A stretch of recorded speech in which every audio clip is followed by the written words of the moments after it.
Labguy here, February 24th, 2021. This is another dreaded weekly update video. This week we'll be discussing the progress of the current projects and the evolution of other projects. Before we get rolling, I want you to know that we've reached 2,702 subscribers now. That is astounding. I cannot get over that my subject matter can attract that many people. So to those people that have subscribed, thank you. Welcome new subscribers. I hope to earn your subscription and provide you with projects that you won't find anywhere else on the internet. Let's get on with the status report. Project number 1, the Craig 6104 Vidicon camera restoration project, is still on track. Project number 2, the NBTV dissector cam, the image dissector tube camera for mechanical television sets, is on track. That is tied to the new 3D printer that I got, which is the Creality Ender 5 Pro, which I purchased for $343. It arrived, I assembled it, I turned it on, I tested it, and it worked right out of the box.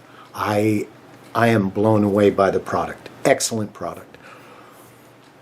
I printed some parts for the NBTV camera project, which you saw in the last video, and I have been working on the mechanical design on the computer to add the enhancements to those plastic parts. They're still in process. At the same time, I've begun to upgrade the Ender 5 printer. I added auto bed leveling, a special sensor called a BL Touch, which required the reworking of the firmware, which is it's a software program called Marlin. I had to learn how to use Visual Studio Code to do that. I watched many videos online about 3D printing and upgrading printers in general. I have gotten the updates and upgrades into the software, and it's done, and the BL Touch does work. I'm now trying to interface that printer to my IBM PC compatible Windows 10 system, and of course the gloves are back on and we're fist fighting like two kangaroos at a 5-cent circus. But after we get that part working, then we're going to add a Raspberry Pi, and which will allow us to run a program called Octoprint, which will let the printer be monitored remotely. I'll be able to monitor it over my phone or on another computer somewhere. This is all the natural evolution of that kind of tool. If you get into 3D printing, all of the things I just said will come raining down on you as you come up to speed on that kind of tool. It's probably a very good skill set to have when I go looking for work as a lab technician.